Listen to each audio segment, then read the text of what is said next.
What's up, y'all? This the one and only King Kobe. And right now, I'm about to make my introduction to YouTube, man, because I see a lot of people, now I mean, they doing their thing with this YouTube shit, man. Everybody, making their little money and all of that. And I definitely need some of that bread, man, because I'm fucked up. I ain't gonna lie. Like, I've been home like a year and a half and shit. You know what I mean? And I need some money, man. I need some money. And if I gotta get on YouTube and get some views and shit and get some subscribers and all of that so I could make some money, then fuck it. That's what I gotta do and shit, man. It's better than what I was doing before. You know what I mean? Like, I got me locked up and all of that. But, now I'm free and everything is different out in the world and shit, man. You know what I mean? Did like 13 years and shit. And, shit is different out here. So you gotta, how you say? You gotta assimilate. Assimilate with society, with how society is going, how it's running. So yeah, I ain't got no problem with that. I've always been one to fit into any situation that I put myself into and shit. Know what I mean? But like I got a story to tell, man. Everybody got a story to tell on YouTube, but I got multiple stories to tell. Know what I mean? Because my situation is crazy. But let me start off by just giving y'all a little introduction and shit, right? Alright, I'm 44 years old, about to turn 45 and shit in July. I'm a Leo, king of the jungle. Raw. But yo, check this out though, right? Nah, I'm Haitian and shit, right? I went to the U.S. at the age of 9.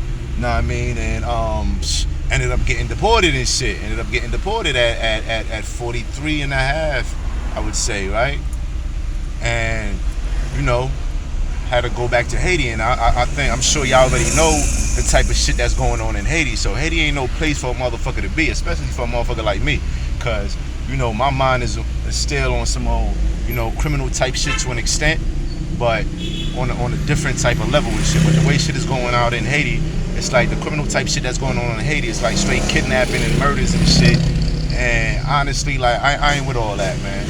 Like I'm not with hurting my own kind or doing evil to my own kind and shit. And I mean, if you check like my rap sheet, you gonna see like I got a long rap sheet, man. Living in the U.S. and shit, like I accumulated a long rap sheet, and but my rap sheet, there ain't too many black victims and shit, right? Because I was never one to really do my own kind dirty and shit. Know what I mean?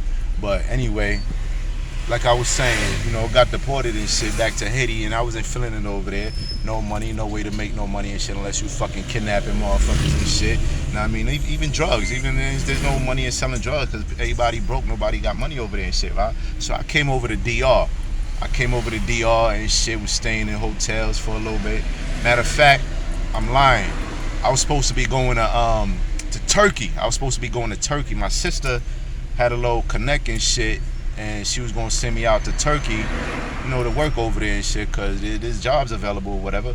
But the fucking war started, so I couldn't get to Turkey. Cause part of me going to Turkey, I had to go through Russia. So with my in my flight itinerary, I had to go through an airport in Russia. So when the war started, that shit stopped my whole flow of going to Turkey. So I ended up, staying in Dominican Republic. So I'm like, yo, I can't fucking just stay here living off of family sending me bread. I gotta figure out a way to make a life for myself. You know what I mean?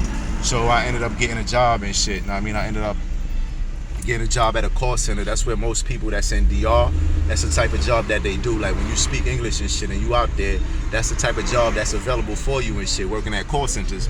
So I ended up getting a job at a call center, but the money that shit was bringing is like fucking man, like $5-6 an hour type shit, man. Like shit like that'll make you go back quick and relapse on some criminal shit.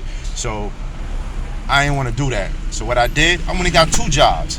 Like fuck it, I'm gonna get 2 jobs and shit. Spend all my time just working, right? So I just been working and shit since I've been out here and shit. I just been working, accumulating and shit. You know what I mean? Took some losses and all of that, but I'm just hanging on and shit, man. Trying to make the best out of the situation and shit, man. But I ain't gonna give y'all too much because I'm driving right now. Like I said, it's my introduction to YouTube and shit. You know what I mean? It's King Kobe. And y'all gonna hear some more from me.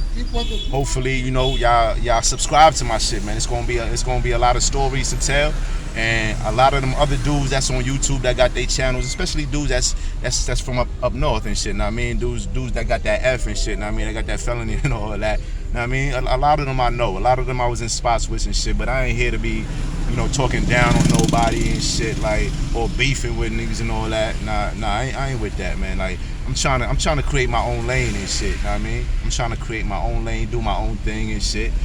So if y'all interested in wanting to know more about me, my opinions and shit on things, and subscribe, man. Subscribe and shit. And it's gonna be a good ride, man. It's gonna be one of those rides that you're not gonna expect and shit. The shit that, whoa, I almost got into a fucking accident fucking around with y'all, man. Hey, yo, I'm out, man. Later.